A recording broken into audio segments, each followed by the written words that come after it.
All right, thanks. Hello, I'm Charlita Tavares. I'm the CEO of Primary One Health, and welcome to our quarterly community health advocacy breakfast forum. We have these quarterly so that we can dive a little bit more into some of the social determinants of health and why we work with our partners in the community to address health, whole health, not just the physical health aspects, but everything that contributes to the health and well-being of our community residents. And so today we are at Mitchell Hall at Columbus State Community College, and we have a welcome from Dr. Rebecca Butler. She's a PhD and she's the Executive Vice President of Columbus State Community College. I'm going to have Dr. Butler come up and give her remarks, and if you could give her a round of applause. Well, good morning, everyone. Welcome to Mitchell Hall and to Columbus State. I hope this is not your first time, but if it is, welcome. You know, as I was thinking about this morning and what you all are going to be diving into, what we've been diving into this morning, I remember and was thinking about the absolute connection between education and public health. Our two industries are so incredibly similar because our success is determined by the success of the whole person, right? And especially now in our community, the success of the whole person means generational wealth in the future. It means individuals' ability to fully participate in the economy that is growing and is in front of us, which is growing increasingly technology dependent. I'm going to give a huge qualifier, even though you know, I work with the Semiconductor Collaboration Network as part of my job. I do not have a technology background. There are colleagues and friends here who do, and I'm going to leave all the technology to them. But what I do want to give a couple of remarks that might contextually set you know, kind of the tone this morning, and also share with you what it means for the 45,000 individuals that we serve on an annual basis at Columbus State. So Columbus State is a microcosm of this community. So your neighbors, the people that you serve, your friends, people that you meet at the grocery store, at the health center, at the library, they are our students. And so I want to share with you a little bit about our students, and you'll see immediately the similarities to the social determinants of health. So as I said, we serve 45,000 students annually. We are the most diverse institution in the state of Ohio, both in terms of experience of students, geographic diversity within neighborhoods in Franklin County and contiguous counties. We serve more new Americans than any other college university in the state of Ohio. So we have a really rich, vibrant, multicultural and multi-background community here. So we just did a survey of all of our students. So it's a nationally normed survey, and it asked them what is going well for you, not only in your education, but in your life, and what would prevent you from reaching your educational goals. So of those students, academic preparedness was less than 25% of the reason why students would not achieve their educational goals. So that means the majority of our students are academically prepared. They're ready for college by experience, by background, by their work experience, etc. So why aren't they? You know, what would be the barriers? Most all of our students work. More than 50% of our students work full-time and go to school. So again, we're the microcosm of Franklin County and our community. 51% of our students, their biggest barrier to not returning or not completing their goals is finances. Chief among them, housing, childcare, and inability to afford broadband. So in combination, they cannot afford to, they need to work more, or they need to make choices, and those choices would prevent them from continuing their education. And then a third of our students have child or elder care or family care situations that could prevent them from completing their education. So as you all have been diving into all of the social determinants of health, I just named probably 5 of them, related to our students. So that literally means we're in this together. Columbus State stands ready with you to be part of the solution. So as we're together in community this morning, thinking about technology as a social determinant of health, really want to say to you that we would really want to partner and continue to partner for a couple of other reasons. When the pandemic came, prior to the pandemic, we were about 65% in-person classes. So in 2 weeks, we flipped everything to online. Coming out of the pandemic, we are probably 49 to 48% in-person classes.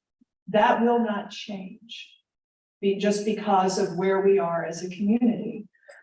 So what have we been doing to ensure that we are bringing digital equity for our students who are poverty impacted or who are geographically in a situation where they do not have digital equity at their home? So we have gone through a variety of faculty professional development to ensure that we know who those students are that do not have broadband, that we are working with our faculty and our student support services to ensure that students who are taking classes in public hotspots, who are taking classes and do not have a stable home environment, that we are really bringing technology competence and individual competence and being aware of those students' needs. Because our principal goal is to ensure that regardless of where you are, we meet you where you are and we ensure your success. A couple of other important things about this is we have been providing laptops, we've been providing hotspots, we've been providing emergency assistance, but what I'm sure the technology experts will talk about here in a moment, what we need is to do this at scale in our community, and we haven't gotten there yet, and that really impacts our students' ability to learn. And we believe that the most important determination for generational wealth and being part of this community and sustaining inclusive economic prosperity is a good paying job and a career. So a couple other things, and then we'll turn it over to the panel and the experts. Thought it would be good to just share with you a couple of other initiatives and strategies that we are doing that really do impact then how we think about technology as a social determinant of health. First, we are working in concert with Goodwill, with the state of Ohio and others to really be part of the broadband solution. So we are offering through our partner at Goodwill, Jennifer, I'm sure we'll talk about this more, and other sites, digital literacy courses to individuals throughout our community and working to train people to install the broadband, because we need the technicians to install the broadband. That is critical for us. Again, technology is now really ubiquitous in everything that we do from an education standpoint. We will be offering our first bachelor's degree next year, Bachelor of Science in Nursing, that will be 100% online. Our IT program is now 95% online. These are high wage, high impact degree and career fields that we want to ensure that all people in Central Ohio have the opportunity to participate in and have access to succeed in. The last couple of things I'll say, which are, Joe Mazzola said, share some good news that's happening at the campus. So I'll do that and then turn it over. We just in partnership with Ohio Health announced the Ohio Health Center for Health Sciences, which will be built in the parking lot that you probably parked in next to Mitchell Hall. That Health Sciences building will allow us to double our healthcare graduates over the course of the next 7 to 10 years. That will put 3,000 or more healthcare workers in our community with a specific emphasis on health equity. And then, of course, we can't go a day at Columbus State without talking about semiconductor industry. So we have a micro-credential and a short-term certificate and a degree program that is specifically designed to get people very quickly into the semiconductor and advanced technology industries here in Ohio. I can talk more about that another time, but the important thing about that is that we are really thinking about this in terms of access and equity. If we do all of these things and we are not working from a position of equity in our community, we will have failed. So I really look forward to the conversation this morning. Thank you for being here and have a good morning. Thanks.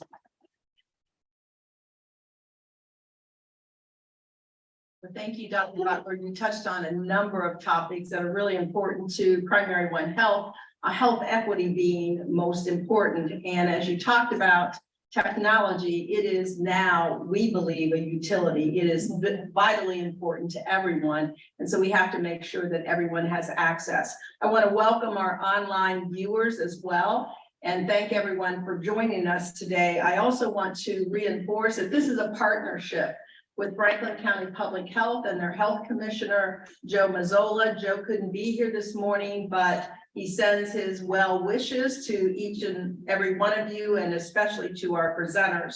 I also want to thank our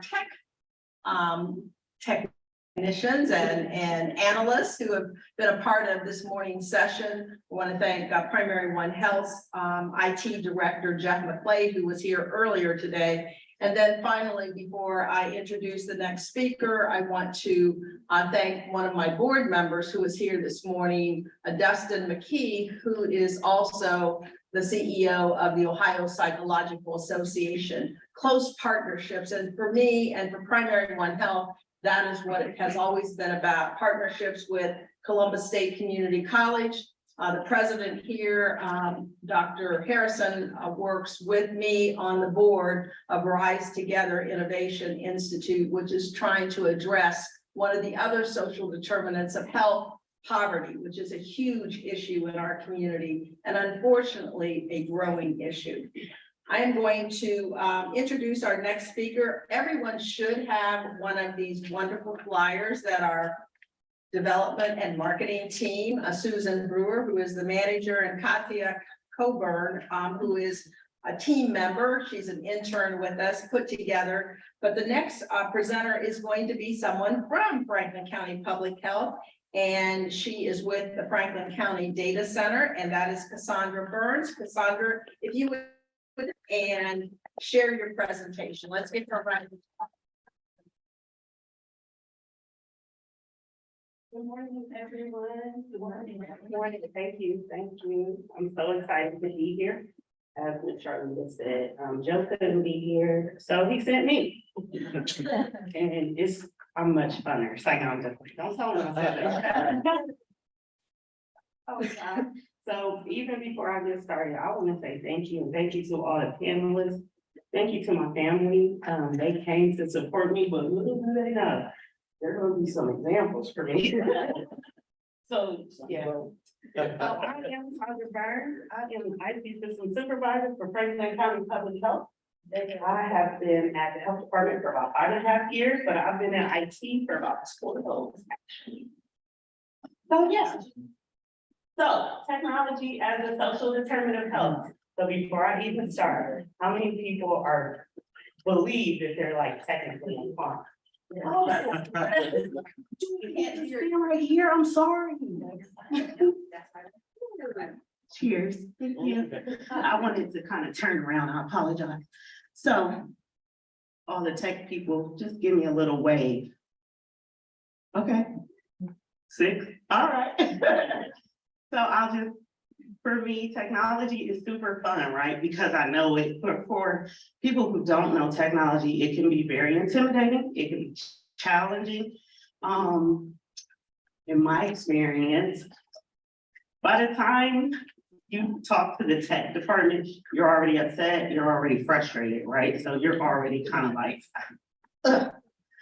But it's gonna be fun, don't worry. So, public health in the digital divide, the reflections on technology as a social determinant of health in the time of COVID and beyond.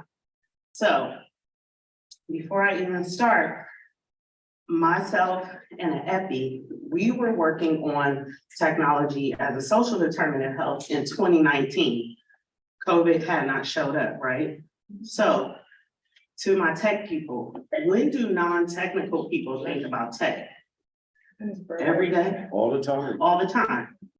Most non-technical people don't think about technology until it's broken, until they cannot use it. You see how we got the laptops out, everybody's okay right now. Yeah. But if it wasn't working, we'd be all up in arms, right? Okay, so here is right here in the corner, May 2018. This is Franklin County's social determinant of health graph. This is what it looked like pre-COVID. Just stay with me, I promise. So we have these different categories. Technology's not there, right?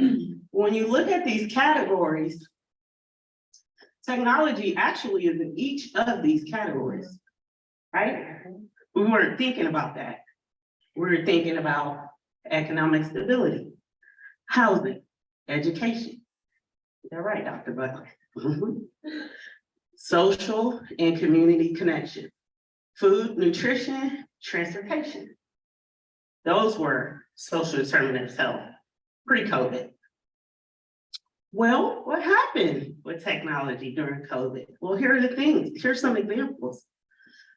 Schools sent children home for virtual classes. School districts didn't have proper technology to issue to the students. No technical equipment. So some schools, tablets, Chromebooks, iPads, Wi-Fi. Low or no technical aptitude. So let's stop right there. And here's my family. So my son went to a private school. He went to Hartley. He got to Hartley, he was given a tablet, right? Then he went to a public school. They didn't have tablets. They didn't have Chromebooks. Stay with me. So when you go, depending on where you live, depending on what school you go to, you'll get the technology, right? Okay, so we give tablets, we give Wi-Fi, but then depending on the household, where's the technical aptitude? Hi, Mom. I love my mom. She's not technical at all. So if my son stayed with my mom and they had to work online at home, we would be in trouble because my mom does not know how to get to the internet. She tells everybody that she knows, my daughter is smart. She knows computers. Mom, stop telling people that. She knows it. Sandra, get on the computer and look at this. I'm like, what, Mom? What am I looking at? So, for schools, so we can send you home, we can give you a tablet, we can give you equipment, but if you don't have Wi-Fi, how do you want to get online? Right. Well, then we can give you Wi-Fi, but then I don't know how to get online. What do I do? Technical aptitude. Employers were sent home to work remotely. So most companies issued laptops.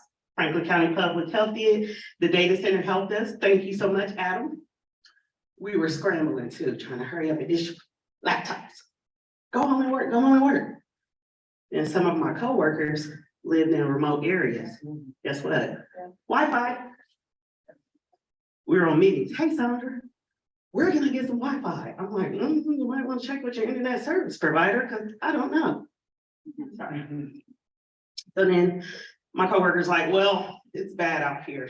I think she stays in like Chillicothe, below Columbus, no Wi-Fi, right? So we can send people home to work, but then what? No Wi-Fi. Or low or no technical aptitude. I can send you home, I can give you the Wi-Fi, but you still are having trouble getting online, getting on Zoom, getting on Teams. I can't connect, I don't know how to do it, right? What's everybody doing? Make sure you put yourself on mute. Yeah. Put yourself on mute. Turn your camera off. Right? So then, doctor's visits and other appointments went virtual. What are we seeing? No technical equipment, Wi-Fi, low or no technical aptitude. My grandfather, who is 91, cannot get on Zoom for an appointment. He does not have, well, he just got Wi-Fi. He is very technical challenged. He will slap his cell phone to open it. I'm like, Granddad, just tap it. You don't have to slap it, right?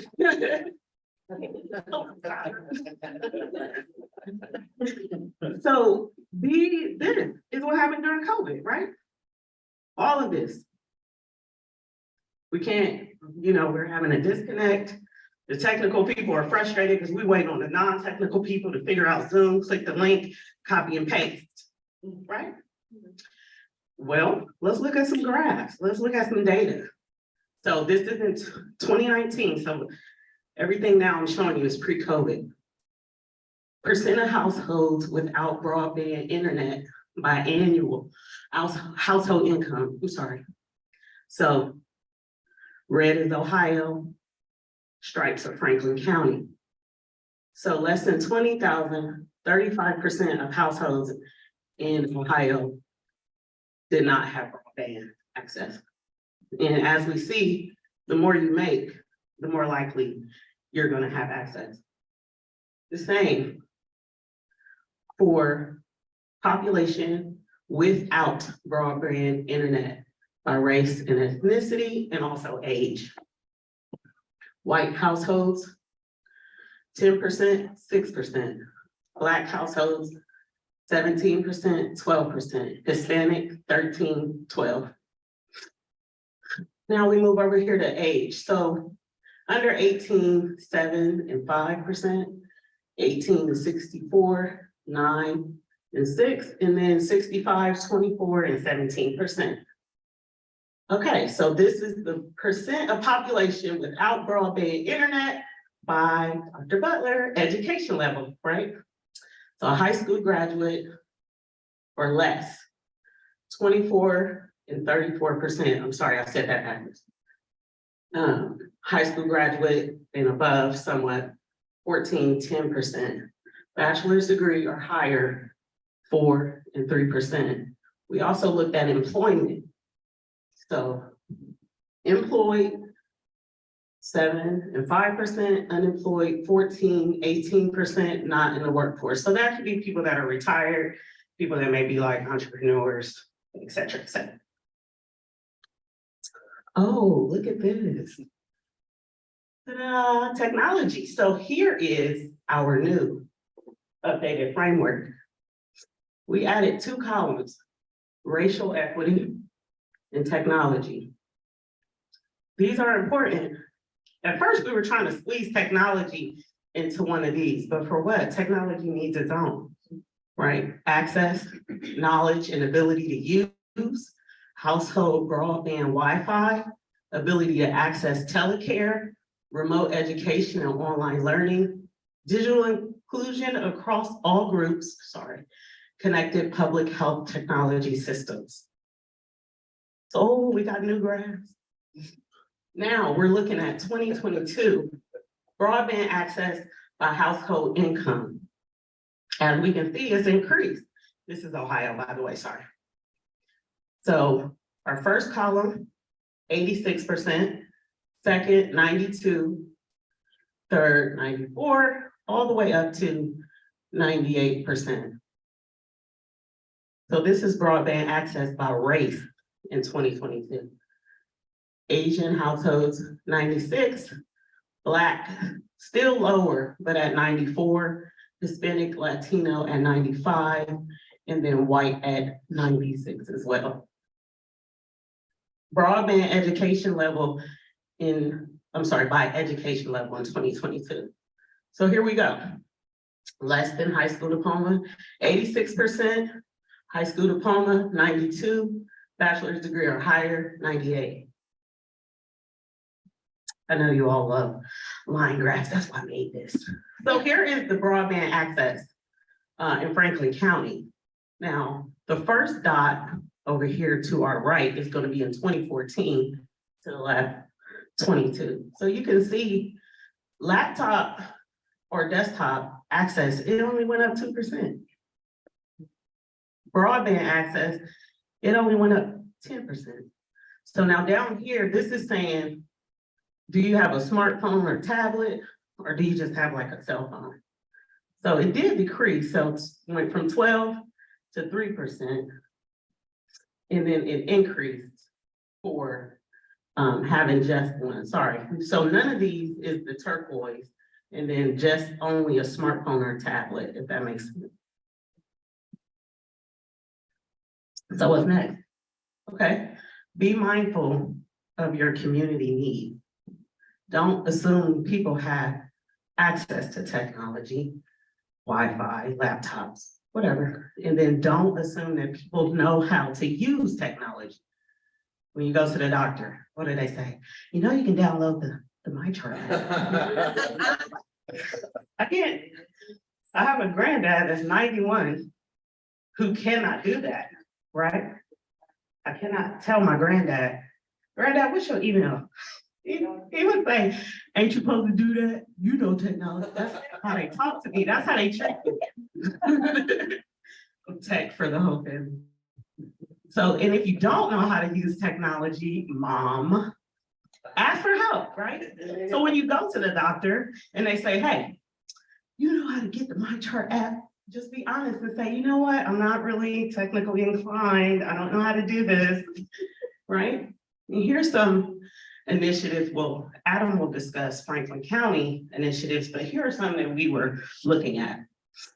Companies in action. So we have like Verizon and Spectrum that will offer, you know, low-cost Wi-Fi to specific communities. School lunch, breakfast, Section 8, public housing, etc. And then Amazon offers reduced Prime, $6.99 a month as well, but you do have to meet some guidelines, some income criteria. And then stand-up wireless, those are like the little tents you may see around the neighborhood where they are offering low-cost tablets for $10, cell phone plans for $25 and $35. So these are just some larger initiatives where we want to try and focus on what can we do locally. Hello, thank you.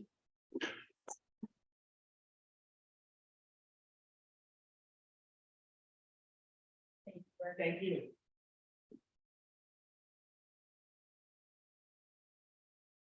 Thank you very much, Cassandra, and thank you to Franklin County Public Health. And we have another individual from Franklin County. He is with the Franklin County Data Center, and his name is Adam Crumpkin. And Adam is going to share his presentation. Let's give him a round of applause.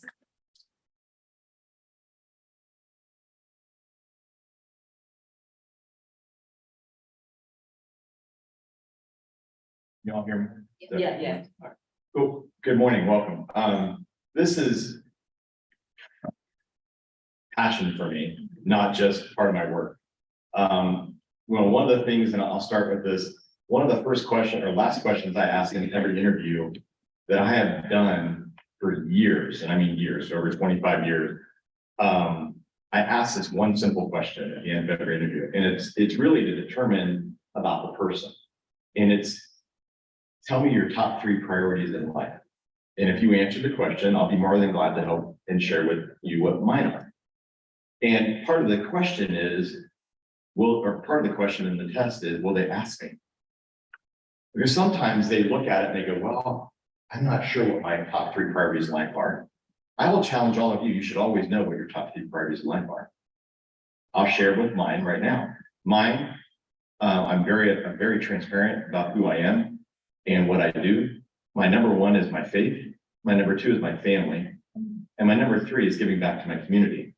And how I give back to my community is not only I look at my job as my passion, which is giving back to the community. Because how we do our work is we try to provide the best technology inside the 4 walls for all the agencies and we call them partner agencies within the county, so that they can provide the best possible services to the residents that are outside the 4 walls of the buildings. And we have to look at this, and I look at this as something that I get to do and have passion around. People ask me all the time, well, you could go someplace else and do something different. I said, yeah, I could, but it's not what I want to do. I love what I do. And I love bringing people to bear and people in to do those things. And people ask, well, how do you do it? And I said, well, you have a why statement. What's your why? And I always ask people, what is your why? And if you don't know anything about why statements and why, I challenge you all to look up Simon Sinek on YouTube. And there's a 16-minute video that's about 10, 11 years old that talks about why and the golden circle. And if you can understand what your personal why is, you can apply that to everything in life. Okay, my personal why is giving back and caring about people. And I always look at it from a perspective that, try not to move from the microphone. If you care about people in everything you do, then we don't have to worry about other things in life. If we all cared about people the same way, equally in every day in what we do, things that are going on in this world and things that are happening may not happen. Okay? And it's that root of caring about each individual, where they are, what they do, and how you can help them.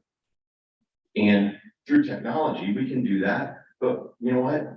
Sometimes it's not technology. Sometimes it's just by doing one simple thing. And this is what my grandfather taught me this.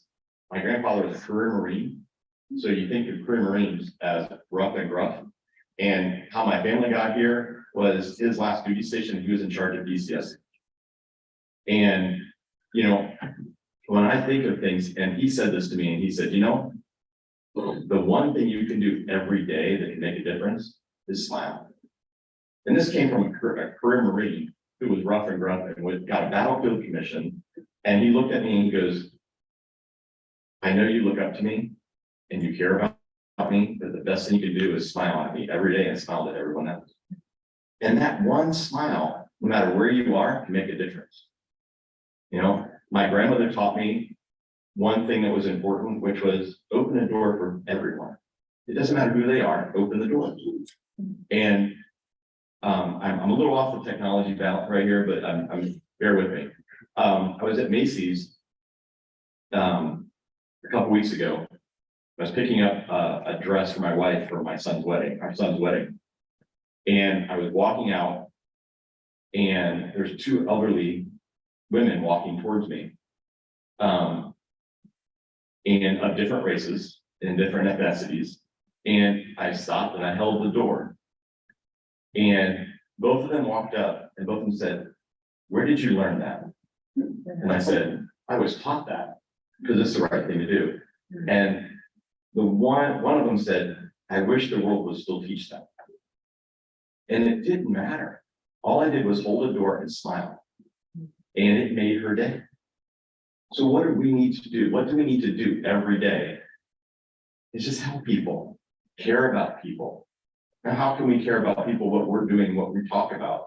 Well, the use of digital tools and applications is steadily, and I'm going to say steadily, increasing to support a full range of everything we do, especially in healthcare. You cannot access, as Sandra said, you cannot access certain things from a healthcare perspective unless you have technology.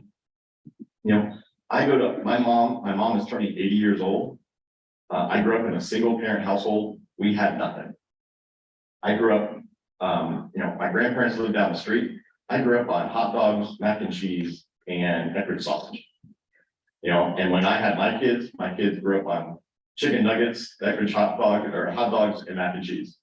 And they asked me about a year ago, why did we do that? And I said, we were poor. We didn't have anything. We had no ability to do anything other than that because I was doing everything I could to provide you whatever you needed. And we've done that and we've grown. And now I look at where my kids are and my oldest is 34, my youngest is 20. My oldest, 34 years old, he understands technology, loves technology, but he's a fireman for Columbus.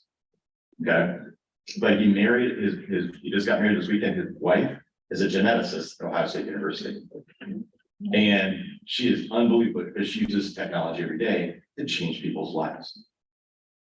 Okay, from a healthcare perspective. But then she has to then teach, and she meets with people individually to teach them how to get online so they can have their appointments. Is that part of her job? One would say, no, it's not. But she cares about those people that she's trying to make a difference in. So she's helping them learn how to get on Zoom, how to get to their appointments, how to do other things in their life. And that's way outside her job, but that's what she does. It's what I believe in. And we were talking about this morning about how do we make a difference in what we do? We have to teach every day, no matter what we do and what we care about digital literacy. We need to make this. It's not just a phrase that it's a determinant of health. It is our health. Everything we do, and I will say this, and I get in trouble for it. Broadband is a utility that is a must for everyone. Okay? It's not something we think of. It's something that everyone's have, period. And we need to look at how do we get internet connectivity to everyone. And there's a report that was out that digital literacy and internet connectivity are called the super social determinants of health. I believe that. And if they really truly are, and we all believe that, then training people and helping them learn what Goodwill is doing and what the state's doing and other groups are doing, we need to do that from a digital literacy perspective. We're also working with Drew's Family Services and what they're doing with digital literacy. And there's a lot of this going on in our community. Why and how? And I'll challenge each one of you. How, and I'm not going to talk to the table, say all are. What are you doing to help? And how can we all help?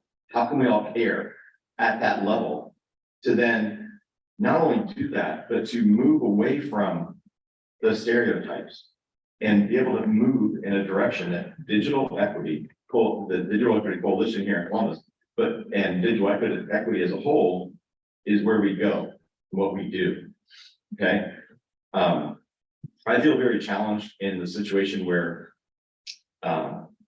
large corporations have figured out how to use federal dollars to provide broadband to people.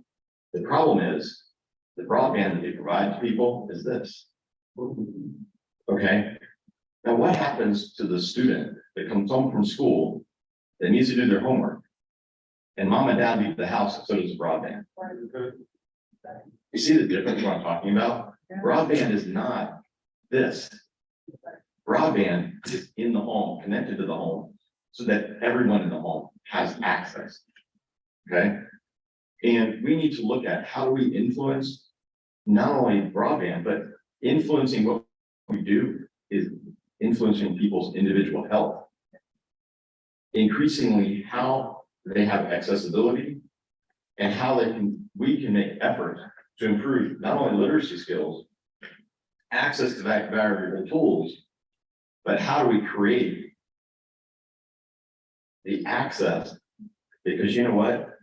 I listen to what people say, and we say there's always a problem in the rural areas, that there's no broadband in the rural areas. The answer is yes, there's very little broadband in rural areas, but you know what?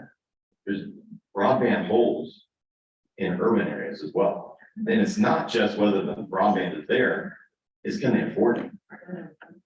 So why are we doing this to our own environment and moving us away from, it doesn't matter. It goes back to the whole perspective of its utility and it should be provided. Okay, so Franklin County, some of the other areas that we are doing and supporting our residents have been creating access or through technology, access to public meetings, supporting our partner agencies to continue to invest in opportunities to better reach our residents and their needs, and not just through technology, but the technology in the areas that people live. So we're taking the technology out. We've actually created mobile offices through vans that have technology built in them so they can actually work where people are versus trying to get people to come downtown. Okay, so one of the other pieces that I get a great opportunity to do, and the commissioners, the county administration allow me to do, is be involved with the Digital Equity Coalition here in Franklin County. And I know a lot of people in this room have been involved with it and on the steering committee as well with me. And we're taking those actions. It's not just creating an idea or a plan, we're taking action steps. And I'm real happy to hear and say that we're taking action steps to provide technology to residents that normally would not have access to the technology and devices, but to support their growth. You hear what I just said? Not just provide access, but to support their growth. And that's what we're all about. Our objective is to make meaningful progress towards achieving digital equity. Organizations and individuals in Franklin County must work to ensure under-resourced residents have all the digital resources necessary. I'm going to say this very clearly: live, learn, earn, and play right here in Franklin County. Okay, and if they can do that, they can do it everywhere. And our goal is not just digital equity, but to grow people so that they can move beyond where they may be today, where they can have even a better life tomorrow. And in closing, the goal of our Digital Equity Coalition is it's necessary for our civic and cultural participation, employment, be a lifelong learner, and provide access, help others get access to essential services.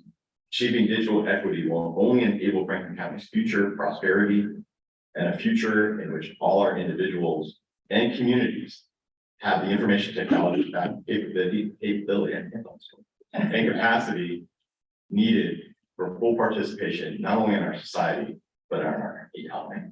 Thank you.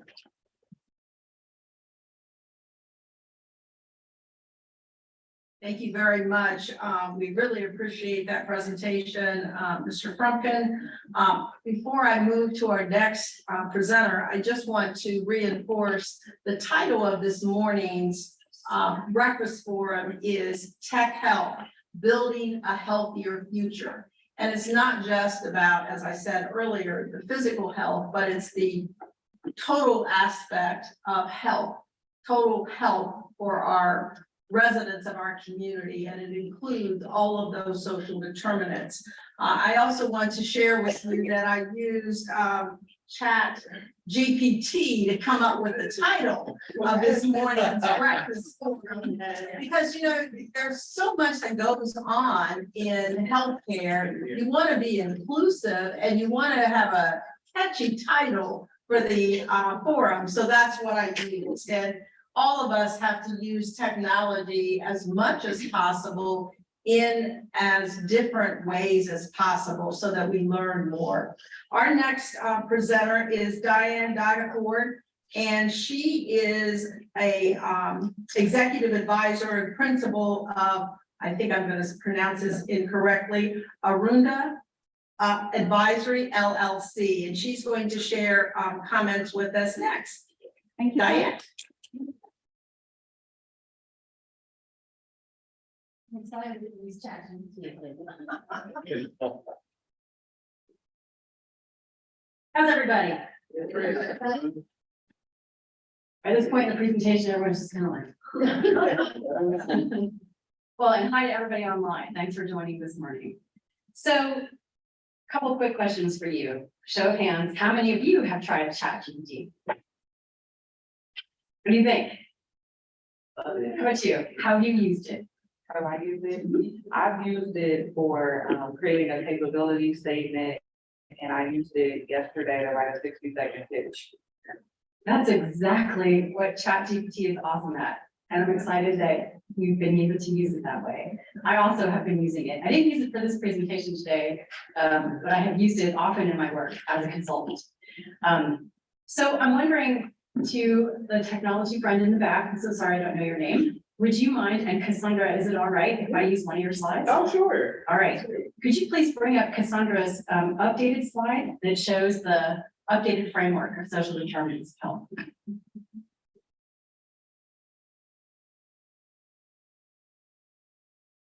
And I loved that technology has been added as a social determinant of health, and that's why I was so excited to come here today. So as we're bringing that up, let me just give you a quick background. As you said, I am the principal and principal advisor at Arunda Advisory. It's a company that I started when I left my role as chief technical officer at The Ohio State University. I was at Ohio State for 27 years. During COVID, I served as president and chief information officer. And while we were went through a search to find our new CIO, when our new CIO started, I was able to stay 6 months, help to onboard her. Because, you know, Ohio State is a little bit of a complex place. And then I was able to go off and follow my passion and my dream, which was to start my own company. So we are a consultancy that works with nonprofits in the social services sector to help them use AI and data to impact their mission. And so in that capacity, I am working with Smart Columbus to launch what's called the Community Information Exchange. And that's what I'm here to talk to you about today. Before we jump into that, thank you so much for bringing that up. Tell me your name. Kyle, thank you very much. All right.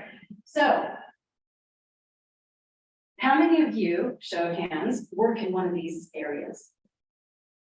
Just shout it out. How about the table in the back? Which one of these areas do you all work in? In health? Health, okay. No, I'm not in health. You're not in health. No, I think. I'm in technology, but not health. Technology. Well, you're in technology. All right.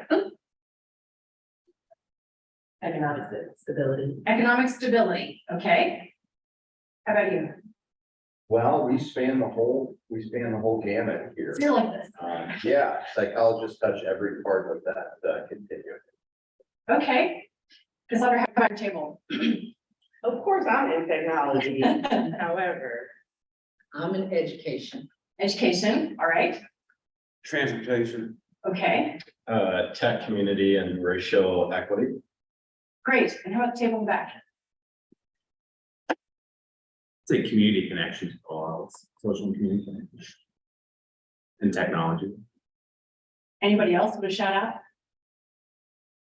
Okay, so we've got people here with multiple perspectives on this common problem. How do we wrap an ecosystem of services around an individual, around a family? And what's technology's role in that? So when I think of technology as a social determinant of health, I think of many of the things that are listed here. The idea of, devices, skills, and internet for individuals. But when I approach it in two dimensions that come together, but have to kind of be tackled one by one. The first dimension is the individual or the family. We've talked a lot about that already. Access to a device and skills and so forth. But then there's the social services and healthcare ecosystems and how we use technology to enable them to wrap services around individuals and families much more effectively, much more efficiently. And also how we use technology systems and services to make it easier for residents to find their way to services on their own. And so Smart Columbus is involved in both aspects of this idea of technology as a social determinant of health. On the one side, Smart Columbus has a number of digital equity initiatives underway skills training pilots, device pilots, working closely with the county and the city on broadband access and so forth. Big participants in the same organization you're talking about, the Franklin County Digital Equity Coalition. But then they're also working to set up a community information exchange. And I want you to think of a community information exchange as a platform, technology platform that has shared data and leverages advanced technology like artificial intelligence and predictive models so that residents can find what they need. Frontline care providers can coordinate care on behalf of a resident much more effectively. And we can shift from reactive mode to proactive mode. We can start to prevent crisis because the data models have shown us correlations and predictors that we can start building into service delivery. One example of that is we are about to pull together data sets from Mid-Ohio Food Collective and from Community Shelter Board. And one of the questions that we're going to ask of that combined data set is, hey, if there is increased usage of pantry services, is that somehow correlated to increased risk for housing instability? And if we start to find, yeah, there are correlations in the data, there are patterns here that, you know, we can turn into predictive models and test, well, then we can put in place, like at Mid-Ohio Food Collective, alerts. Hey, we're seeing this pattern with this family or this individual. Let's, you know, instead of just giving them the main level of the base level of services, let's engage with them to see if we can make sure that their housing is covered, their utilities are covered and so forth, and that they're not at risk for housing instability. Again, that's a theory that we're going to test with the data as we bring it together. So when we think about something else with the community information exchange, so every single one of these social determinants of health has a level of risk. And that risk goes from crisis to thriving. So think a continuum of crisis, critical, vulnerable, stable, safe, and thriving. So if you think about that from a housing perspective, crisis means I'm on the street. I have no shelter whatsoever. Critical might mean, you know, I've got an eviction notice. I'm in a critical state right now. Vulnerable might mean I have temporary housing, but let's say I'm couch surfing, I'm staying with a friend. I have housing for maybe a couple of months. So I'm vulnerable. Stable might mean I have found housing for at least 6 months, you know, and then safe and thriving are I have the housing that I need and there's nothing at risk. So when we think about that level of risk, something like the Community Information Exchange is here to help individuals figure out where they are on that continuum of risk and help them figure out how to get to the next step or how to even leapfrog steps by utilizing the same kinds of services that other people who've gone before them have utilized. How do we know that?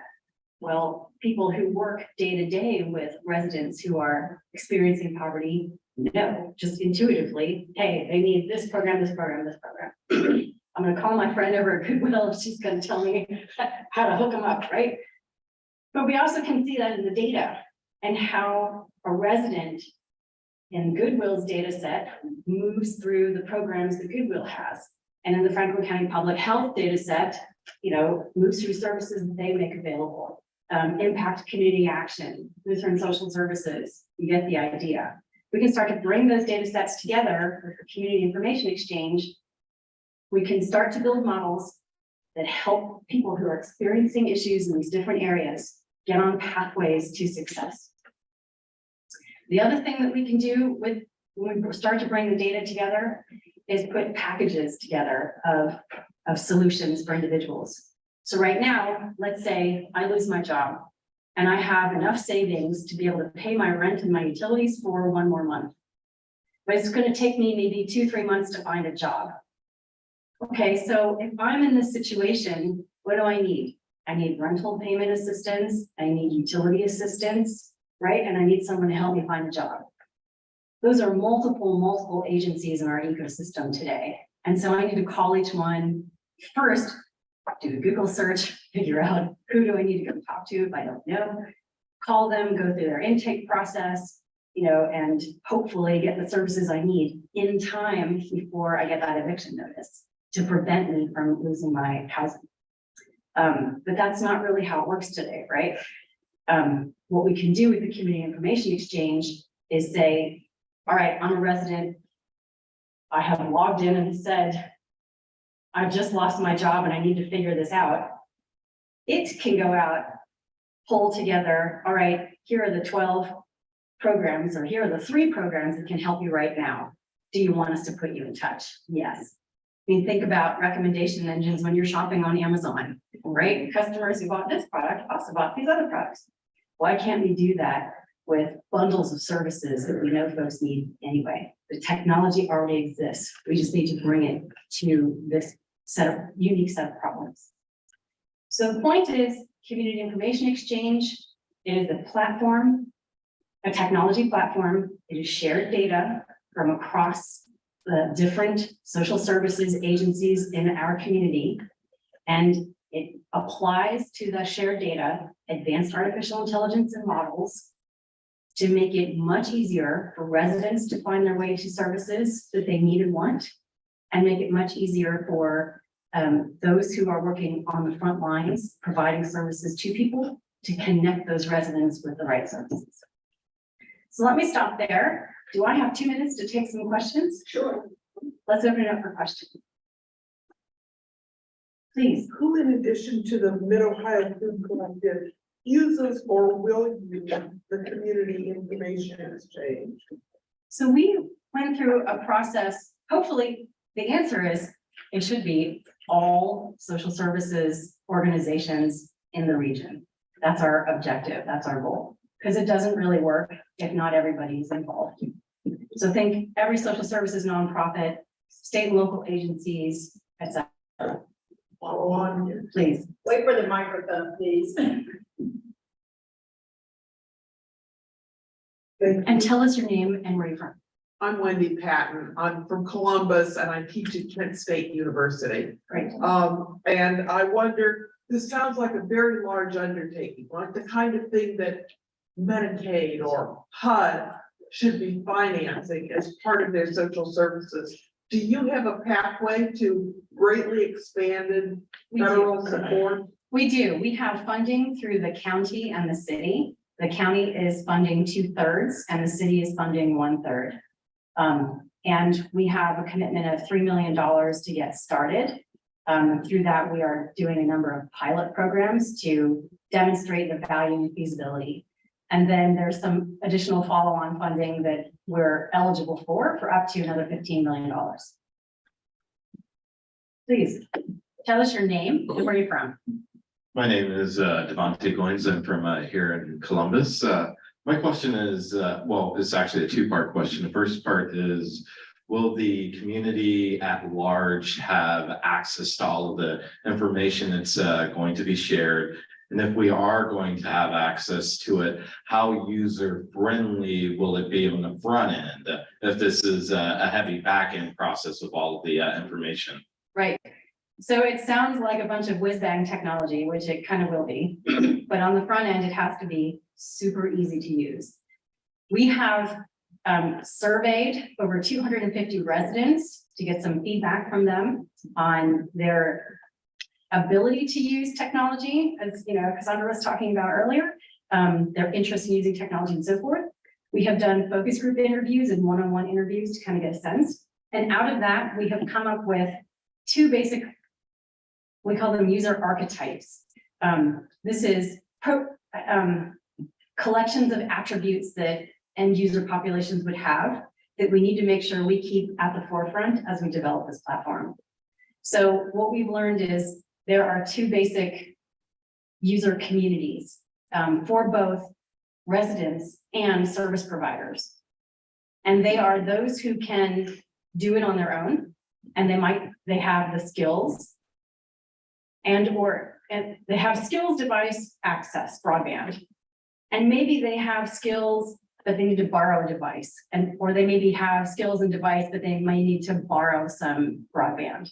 But, essentially, if they can cobble together skills or access and broadband, device and broadband, they can do what they need to do.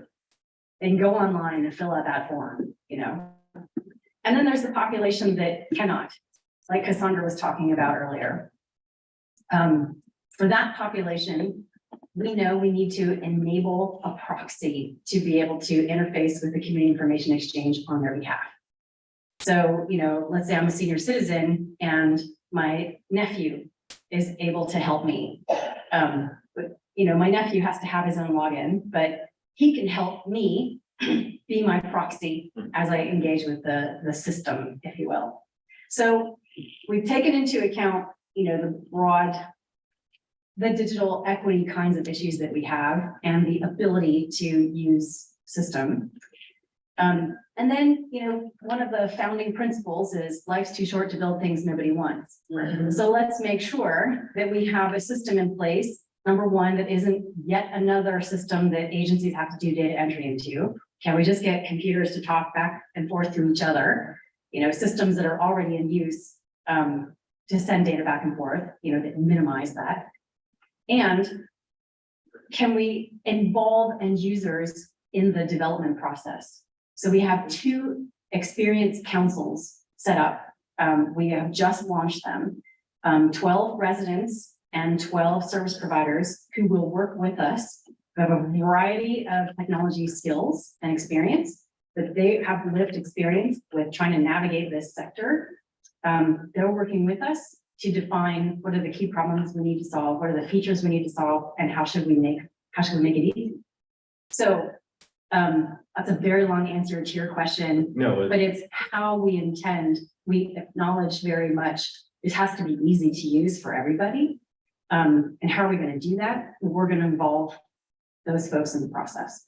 It's a huge undertaking, no doubt, and what the final product will be like. And thankfully, they have you helping out and leading the charge with it. All right, we have one other question, and then I think it's time for somebody else. We've got 2 more speakers. We got 2 more speakers. Thanks, thanks, Diane.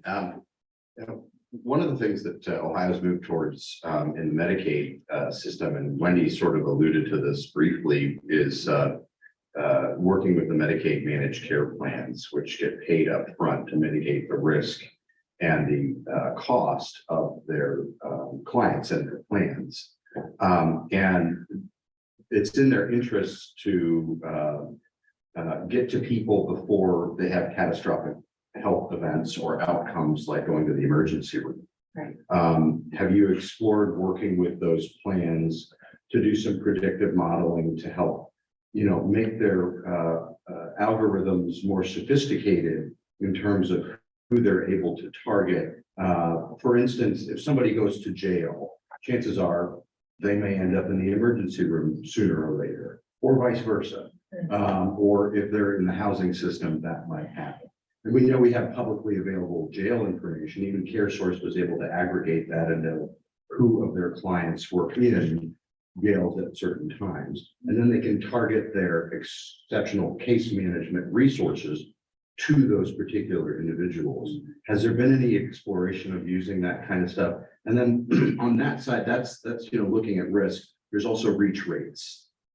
How can we find the people that are the hardest to find with some of this predictive technology?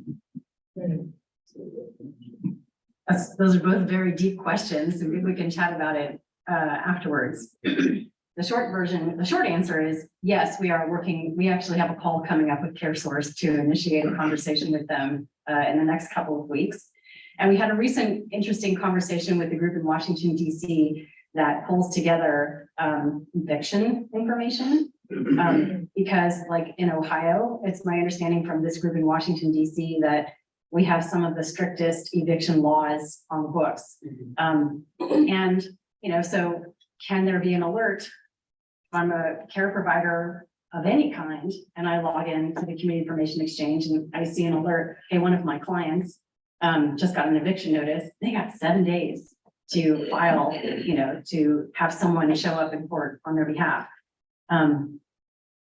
there are ways that we can, we intend to pull together as many data sources as possible to put, predictive models in place. And I think, you kind of take it one column at a time. And then you also look at what are areas that kind of touch multiple social determinants of health that we can work together, like CareSource, that would help build some of those models. And your other question, let's chat about it afterwards. Thank you. Thank you so much. Very much, Ms. Dagaford. We really appreciate your presentation. We've got 2 additional speakers, and the first one is Jennifer Marshall. I talked about Primary One Health, working with partners in the community, and Goodwill is a good partner, not only for our patients, but our community residents.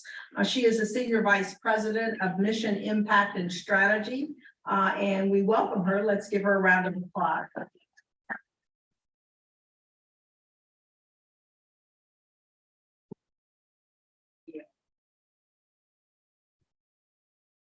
Can you hear me now?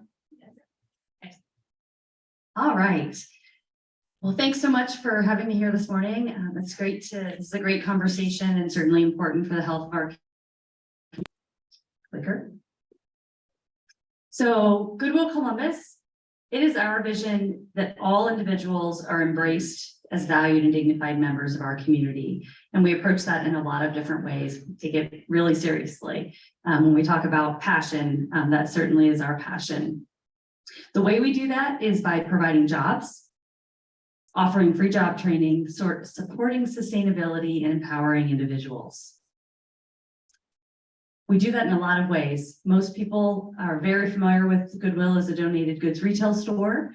So hopefully you've shopped and donated. We appreciate that. We also have custodial and security contracts throughout many government buildings in Central Ohio. And yes, so glad you could learn something new today.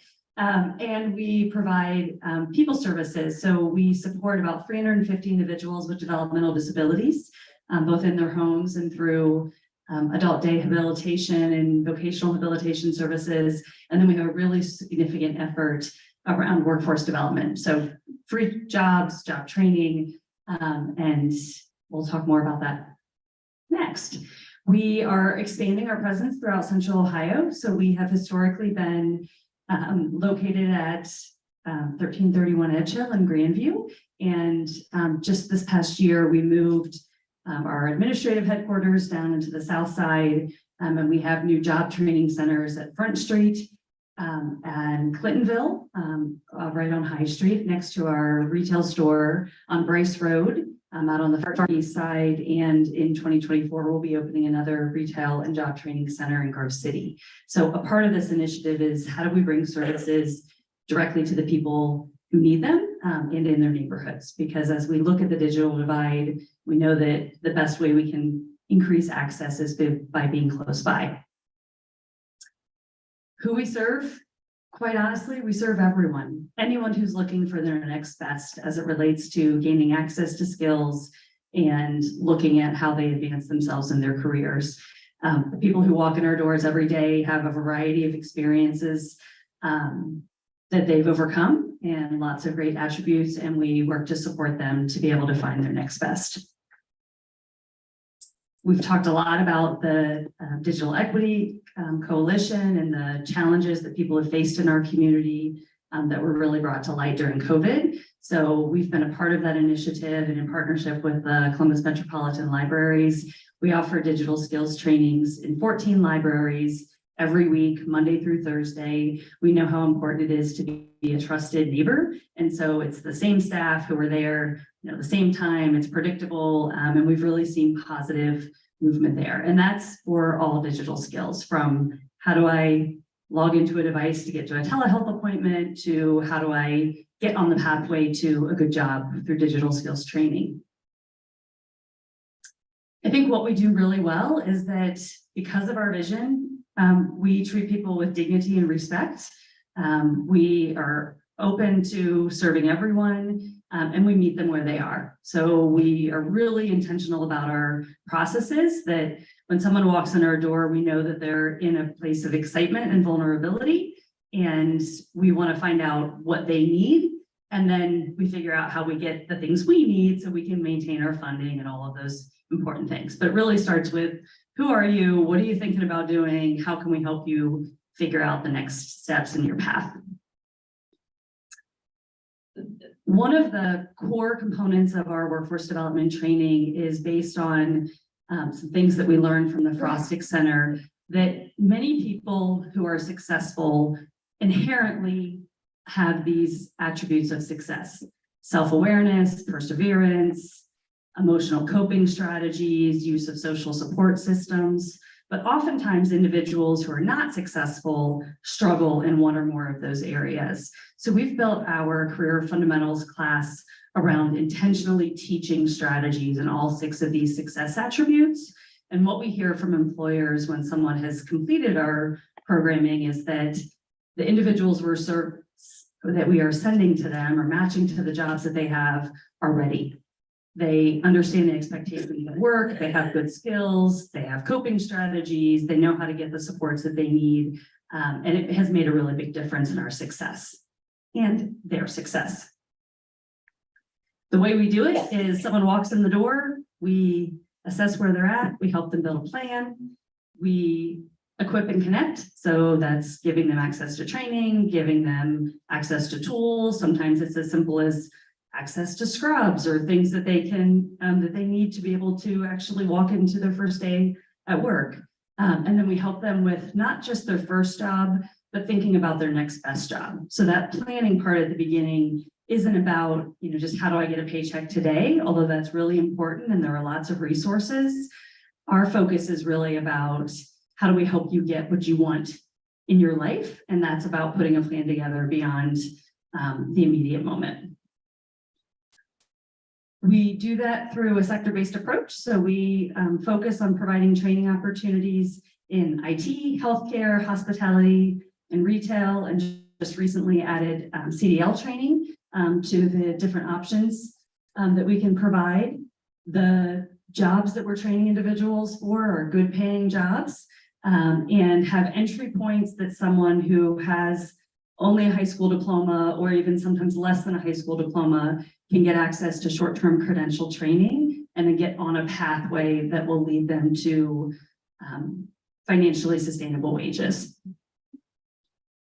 Cool. We have lots of success stories. Jemiah is one of them. Unfortunately, in Jemiah's senior year, she found herself being placed into the foster care system. It had been her dream to attend CCAD, and the disruption and things that happened in her life really threw her off track. She found goodwill, and we're really grateful for that. And the team wrapped all those supports around her that we talked about earlier. They helped her to figure out what her next best steps were. She enrolled at Columbus State Community College. We helped her to find an internship in the design field that really connected with her passions. And she's on a pathway moving forward to be able to go to her dream school, CCAD, sometime in the near future. And we have lots and lots of stories like Jemiah that we'd be happy to share. And we can't do this work alone.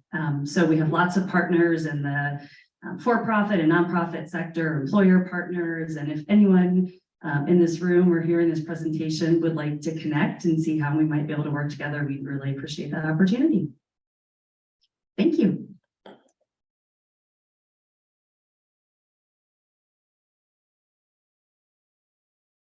Thank you very much. We really appreciate the support of the goodwill with the residents of our community and the partners that you work with. And then last but certainly not least, we have the Chief Customer Experience Officer with the Columbus Metropolitan Library System. And they are celebrating their 150th year. And that individual's name is Charlie Hansen. Charlie, if you would come forth and let's give him a round.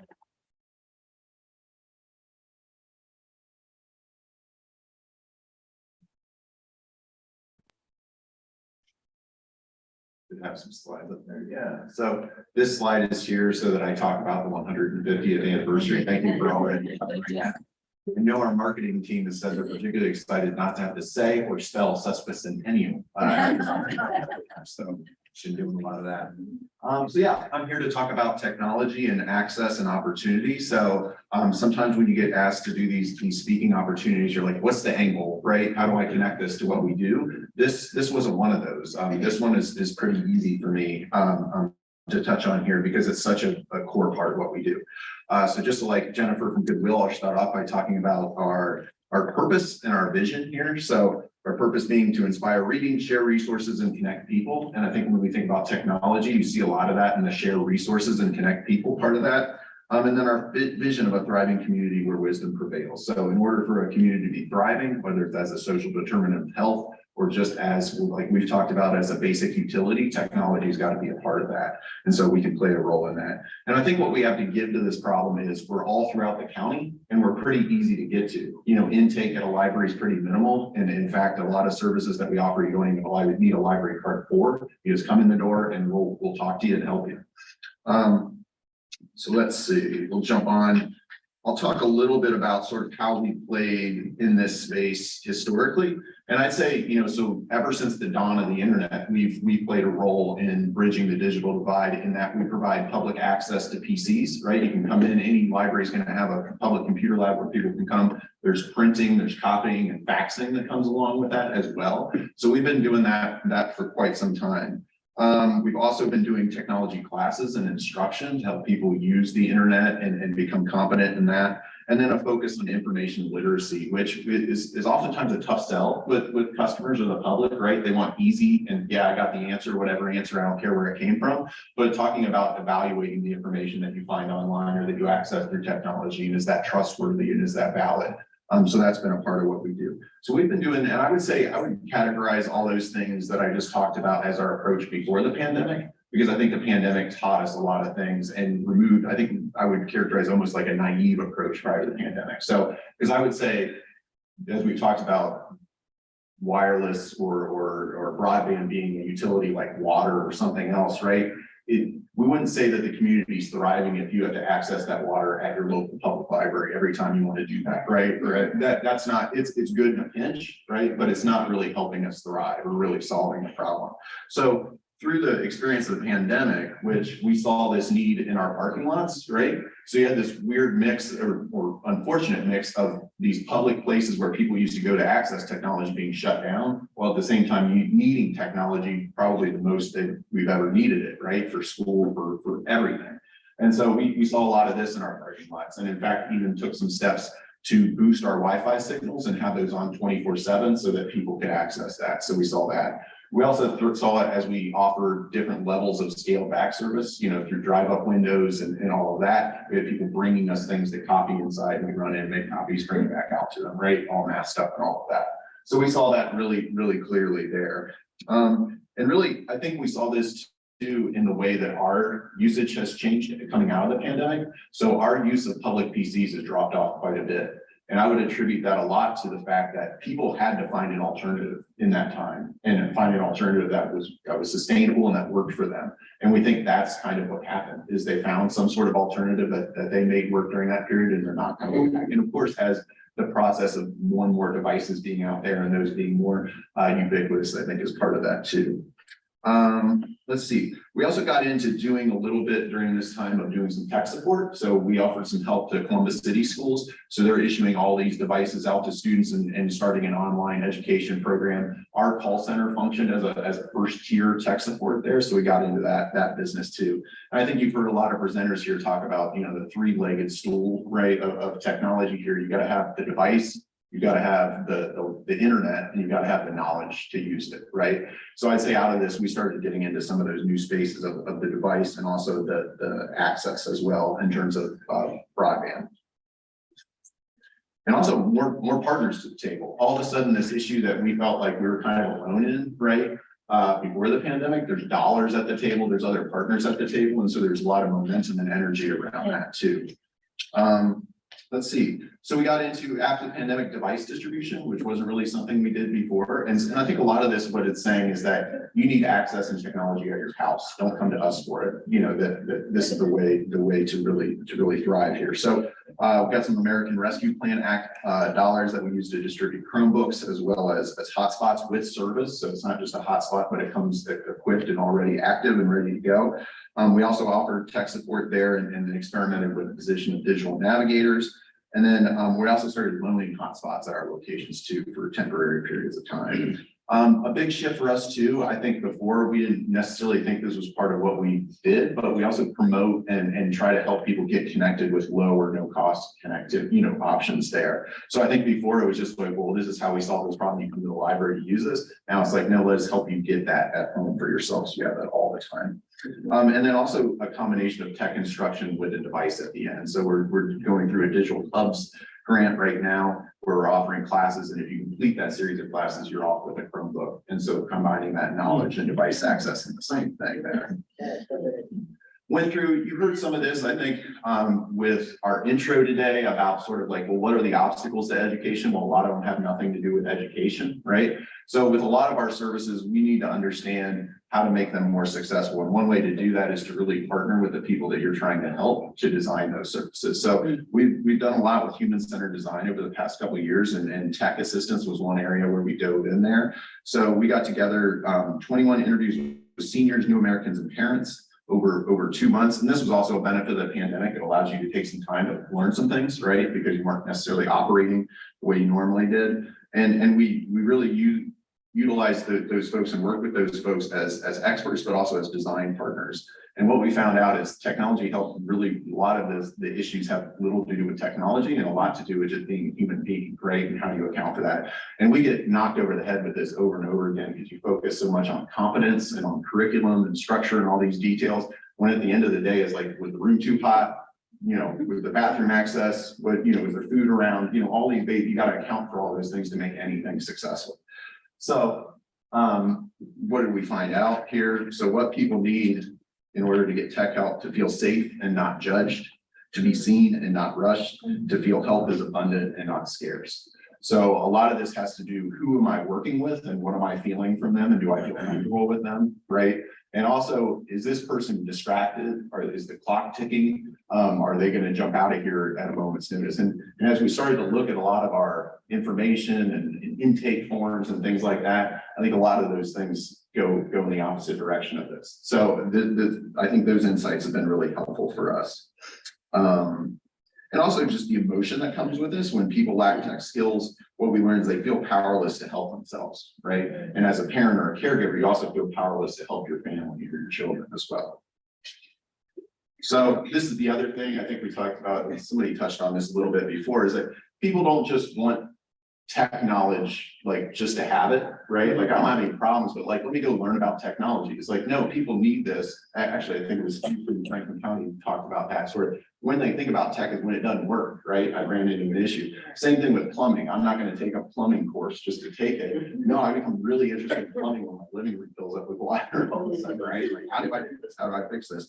So that started making us think like, well, in addition to structured classes, which are great in terms of being able to refer people to those and giving them a really focused time to work on a particular skill, we also need to just offer general opportunities. People come in and be like, what do you got? Right. And understand what those needs are. And we also need to offer opportunities to like triage in the moment of a crisis or an issue there. So one cool thing that we've started doing is working. I know we talked about a little bit about housing earlier.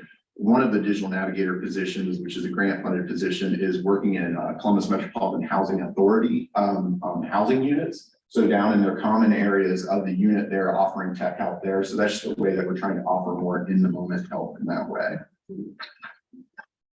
Finally, I think sometimes people, I think the biggest thing that libraries are known for is literacy in books. And I think that's the biggest issue that we tackle, or the one that we tackle most directly. But I also say that we're a connector, or even just a part of the social safety net too. So you have all these providers out there that provide these benefits or these services, but oftentimes there are other gaps or other needs that are unmet that don't allow them to access that, whether it's knowledge, whether it's space or technology. And so we play a role in that. So this isn't like a whiz bang photo. This is just little study rooms, but those have become really great resources for us and a really popular service for our customers, as a place to do telehealth appointments, other consultations. We have attorneys that do pro bono work out of that and meet with people. People literally cheer as they arrive, right, to help them out with a particular situation. So those have been really important for us. Internet, you think internet, print, copy, fax is something in the past, but it's very relevant to a lot of folks today, particularly around the benefits application process there. And then also trying to offer dedicated time for in-depth assistance. I think libraries for a long time have set up to be very transactional and that, check out the book at the desk and off you go. We're trying to set ourselves up for a more in-depth engagement there. And we've talked about going from transactional to transformational and seeing what was, especially for library staff who have a history of like reference service and info service, used to, before the internet, had to go to the library to find these things out, right? Where we still have a role to play in that is this social service network, right? Because it's so darn complicated and so difficult to navigate that it does require some assistance and some experience and some knowledge to get through there. So, excuse me. And more. So just touch on a couple other things. Our school help centers, which we have in every one of our locations, and we offer 3 hours of dedicated school help after school, Monday through Friday. A component of that is technology as well. So of course, for a lot of our K through 12 students, technology needed in order to get through school these days. And so that's a component. We also offer U-Media for our teen customers, and that's offering access and also a dedicated staff member to help with graphic design, music production, those types of things. So that's another type of, I guess, beyond just basic internet and basic computer skills. Can we expose you to art in a world that might create a lifelong passion or career or hobby going forward? And then we have a business and nonprofit center at Main Library to help support our nonprofit community. So what is that? That's access to space and technology and knowledge and classes there as well. So speak to that. And that's what I got on this. So thanks.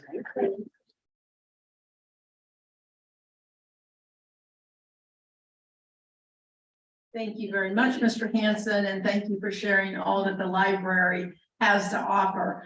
We use these opportunities for our community health advocacy breakfast forums to not only introduce you to some of the social determinants and how those impact the health and well-being of our residents, but we also use this as an opportunity for partnership, individuals connecting with each other, organizations connecting with each other. So we're going to give you an opportunity to ask any of the panelists questions, but I'd like to go around the room and have each of you introduce yourself. Susan, if you would start with this table right over here, and then we'll go back around so the panelists will know who's here as well. And again, I want to thank our co-sponsors, Franklin County Public Health and Joe Mazzola, the Franklin County Health Commissioner, for helping to sponsor today's event. Thank you. I'm Wendy Catton. I teach for Kent State University. I direct a internship program for Kent. People come down from Kent, live in Columbus, work at internships in and around the State House. I co-teach with Senator Tavares, and we've had students working at the Franklin County Department of Health. We frequently have public health students who are part of the program, and so it's been my great, to my great advantage to learn more about public health and its critical role in sort of the political life and capabilities of Ohio. Hi, my name is Madison Toth. I'm a junior at Kent State, and I'm part of the Columbus and State Issues program that Wendy hosts. And I'm a public health major, and right now I'm interning at the Ohio Commission of Minority Health with Director Dawson.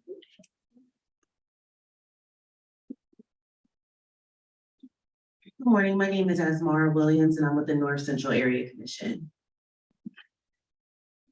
I am Dustin McKee. I'm the CEO of the Ohio Psychological Association. Kathleen Bailey, longtime resident of the Near East side, and I am with the South of Maine Civic Association, and we're working very closely with the direct north neighbors of the Children's Hospital.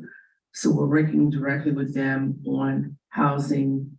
When I say in terms of advisory, we don't do the work, but with the way we're setting up our neighborhood, because it's really coming up, and we're working diligently to make sure that it's all inclusive and that it's the type of neighborhood that, you know, people will be excited about. Well, one of the things I just wanted to mention, and I especially was impressed with what the library is doing. I do work in technology. I'm not, I've been a programmer, but I switched. I have a humanities background. So I don't really think technical.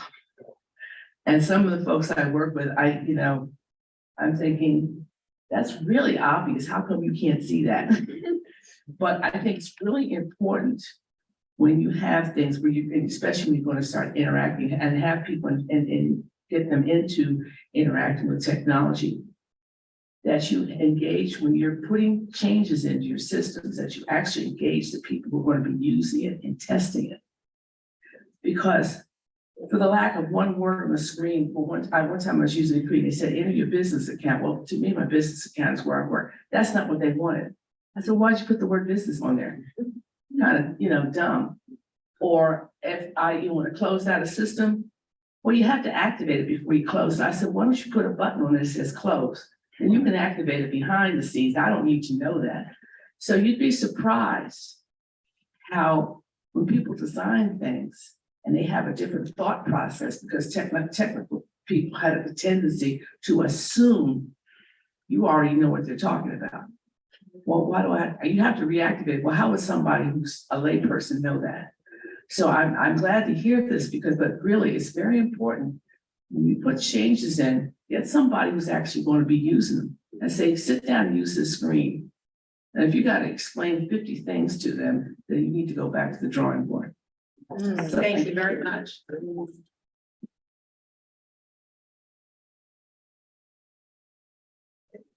Hi, everyone. I'm Sarah Wilkes. So I'm a marketer by day, but I'm a tech startup founder by night. So my office is at the library. Once you guys opened, I was right there the next day. So use the resources at the library, they're really good. So yes, I'm tech startup founder of GoalX. So what we do is we are building a information resource platform to guide people to their purposeful career. We want to be user friendly. We talk about digital literacy as well, but really the implementation. So a lot of people know what they want to do in their lives, but they don't have the steps and the resources. So what we do is we connect, and we're starting in Columbus, because I'm from Columbus, and I've used each and every one of your resources, including Goodwill. We connect them with the proper local resources, and our goal is to cut, copy, and paste. So start here and then go to other major cities so that they can connect people locally. So yes, you can get on Brother Google and, find national resources and things, but what about the library, right? So if you say, I'm a small business, I don't have anywhere to go. Well, our platform should direct you exactly to the library. So thank you. Hello, my name is Tajay Burns Gable, and I attend Central State University. I'm here for my mother for her presentation. Good job. Hi, again, I am Sandra Burns. I'm an IT systems supervisor for Franklin County Public Health. But I did forget to mention, I am an adjunct professor at NCUS Tech. So I do teach as well. And I'm really passionate about technology and bridging the gap for non-technical users. Hopefully my presentation was easily understood by non-technical people. I feel as a person in technology who is a little more extroverted, to your point, it is very important for when we are, introducing new softwares and technology, we have to think about the non-technical user more than we usually do. Sorry, thank you.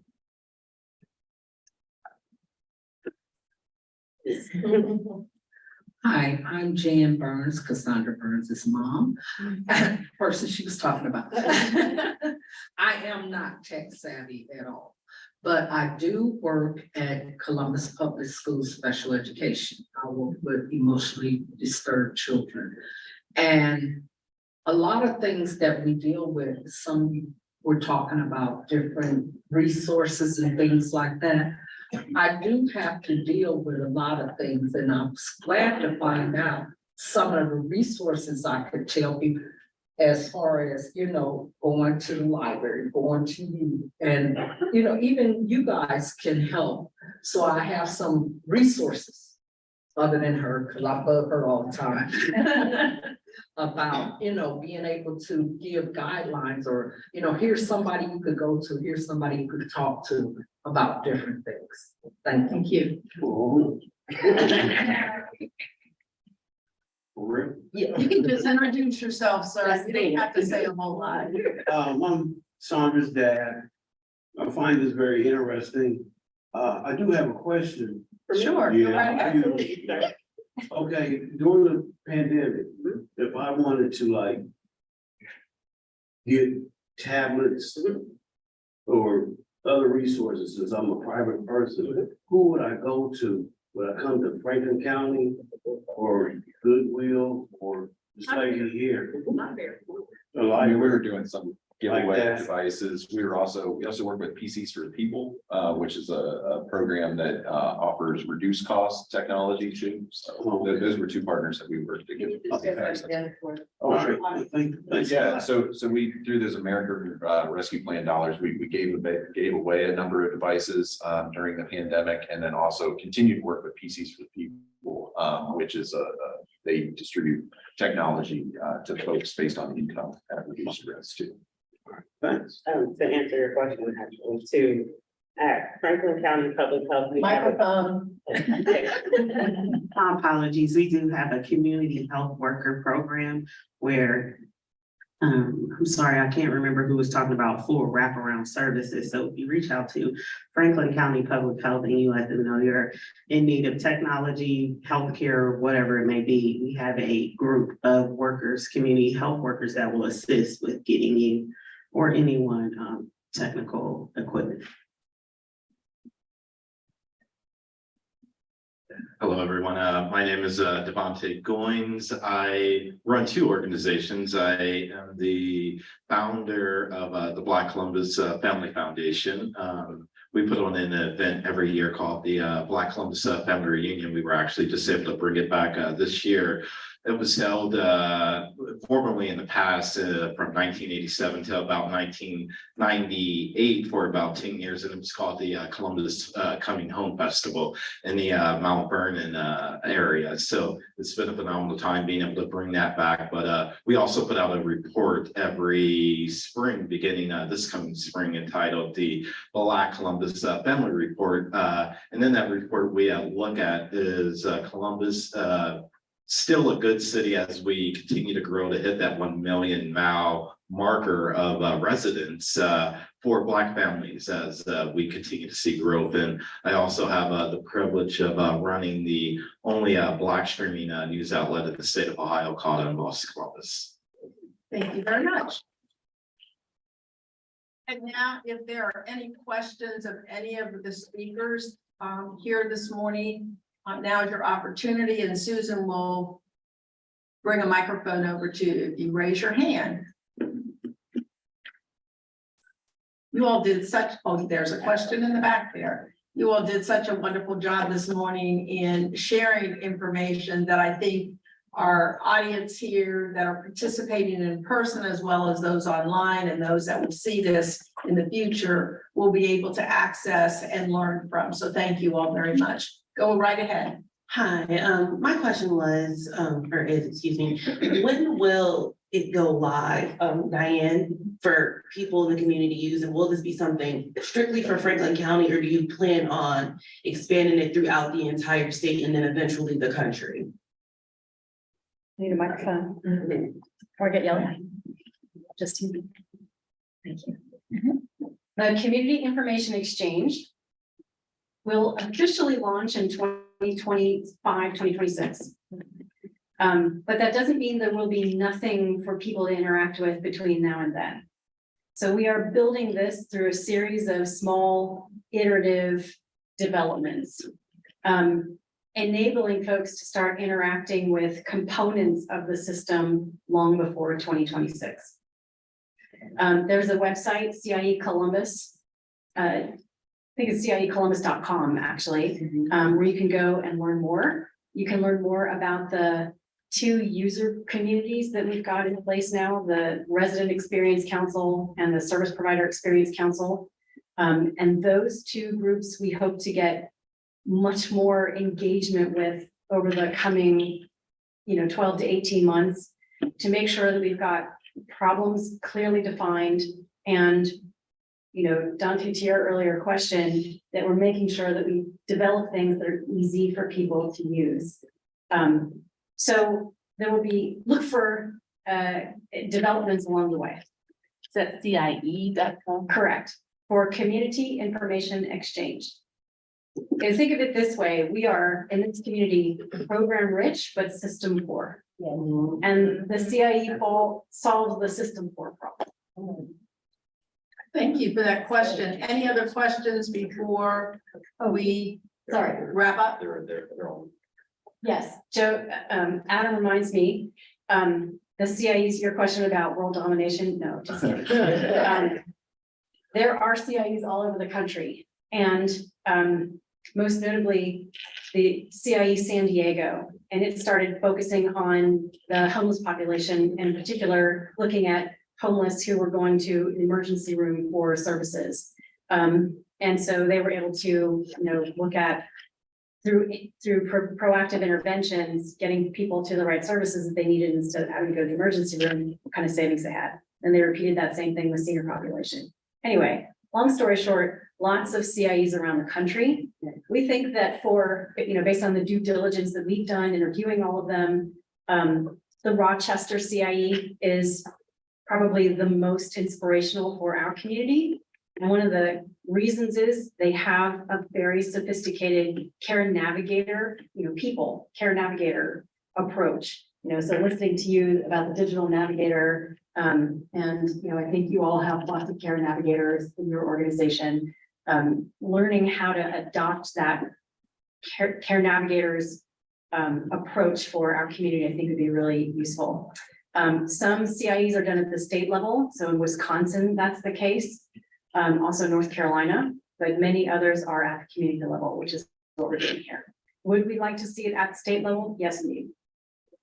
Thank you very much. We're going to take 2 more questions and then we're going to have to close out because we promised that we would have folks out at 11 and it's 11:23. Thank you very much. I've learned so much this morning about how technology and capability and capacity affects your ability to work. And this feeds into this sort of question of the labor market shortage, which I see too often interpreted in the Ohio General Assembly as, oh, we have too many public services to support people. We need to cut public services so that they have to go out and get a job.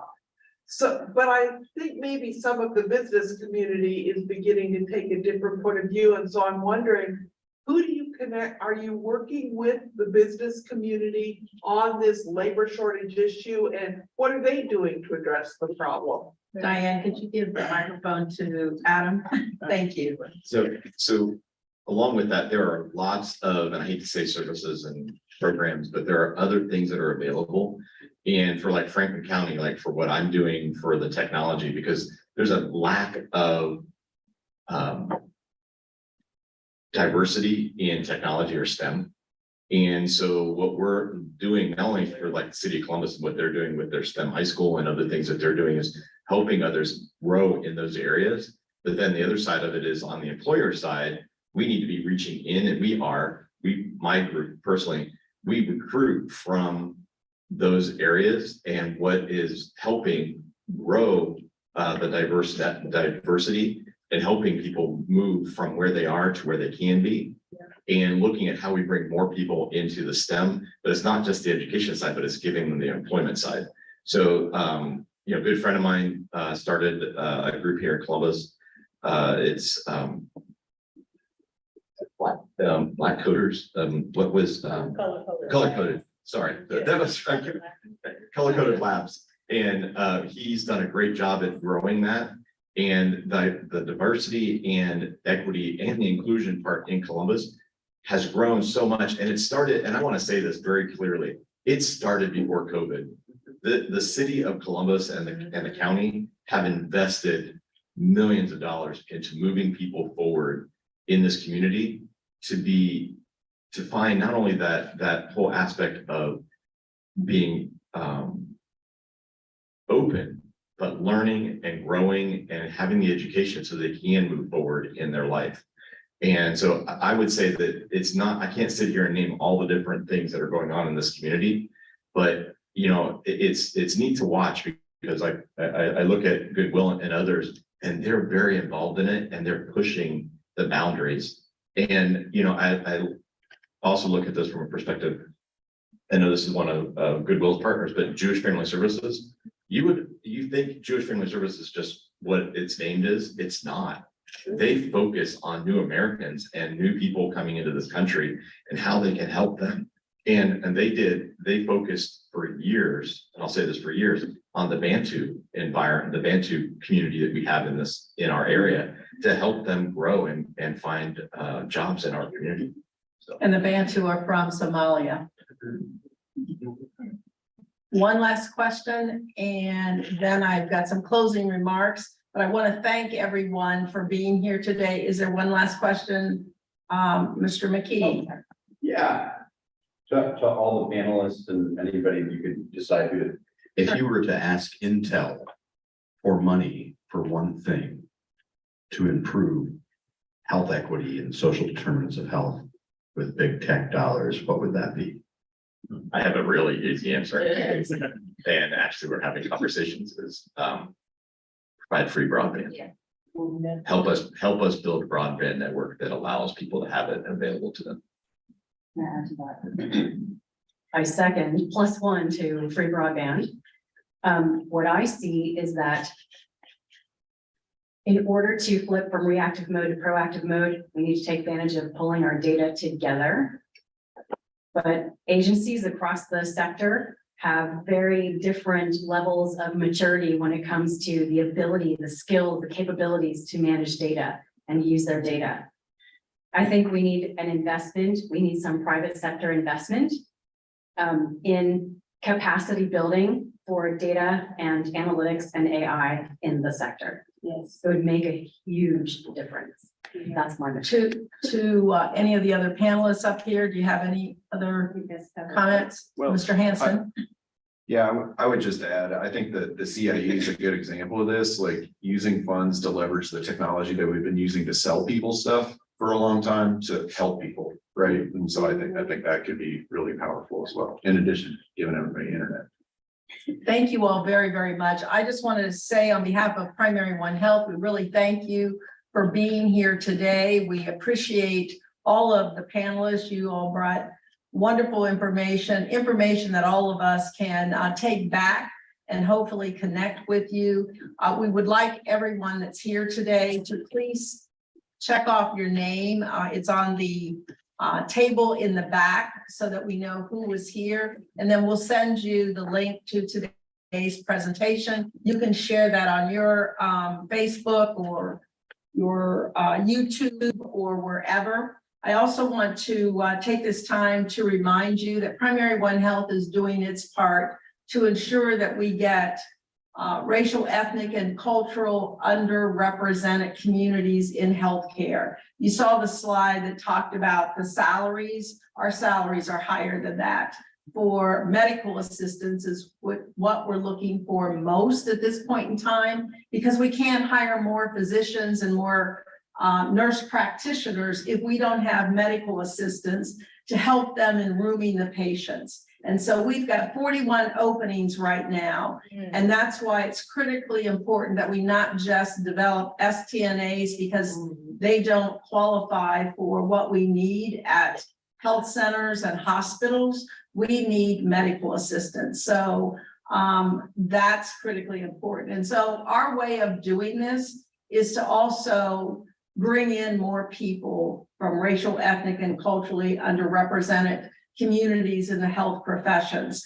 We have an annual Healthcare Justice Awards event, which is next Thursday at COSI. We believe in supporting our nonprofit communities so that they can be healthy and continue to serve in the STEM community. And all of the funds, the proceeds from our Healthcare Justice Awards program go towards creating a scholarship fund at the Columbus Foundation. We will announce 6 of our award recipients, our scholarship recipients at the event. And we will also honor 2 individuals in the community. One, an internal recipient of our Healthcare Justice Awards. This is a person that has been selected by the staff of Primary One Health, over 340 staff members who participate in deciding who that individual is going to be. Her name is Lindora Hubble. She's at our Circleville location, and she is a nurse practitioner with a wonderful spirit and a help always first. And then the other recipient is the Columbus Cancer Clinic that's been a partner with Primary One Health from the very beginning, helping women and men who are going through cancer with the support services they need. And they are a part of Life Care Alliance. So that event is from 6 until 9 on Thursday, November the 2nd at the COSI. And then finally, I just want to share that Primary One Health is growing. I talked about Circleville. We have 13 locations, 12 in Franklin County, 1 in Pickaway County. We have 4 mobile health centers, 2 school-based health centers, 1 with Columbus City Schools at the Global Academy, and then the second one with Groveport Madison Schools. And so our goal is to ensure that we're providing for the physical and psychological and mental health of our patients, and then their dental and vision needs. And then we work with our partners to address those other social determinants of health. We also have a healthcare for the homeless program, worked with our board member, Dustin McKee's former organization, Make a Day Foundation, to address the needs of the homeless in our community. So we're doing our part, and we appreciate our partners who are doing their part. And thank you all for joining us on a Saturday morning. Our next event will be in January. We'll send out an email with the date and the topic. We'll probably go to chat and GPT for that as well. Thank you, and thank you to Columbus.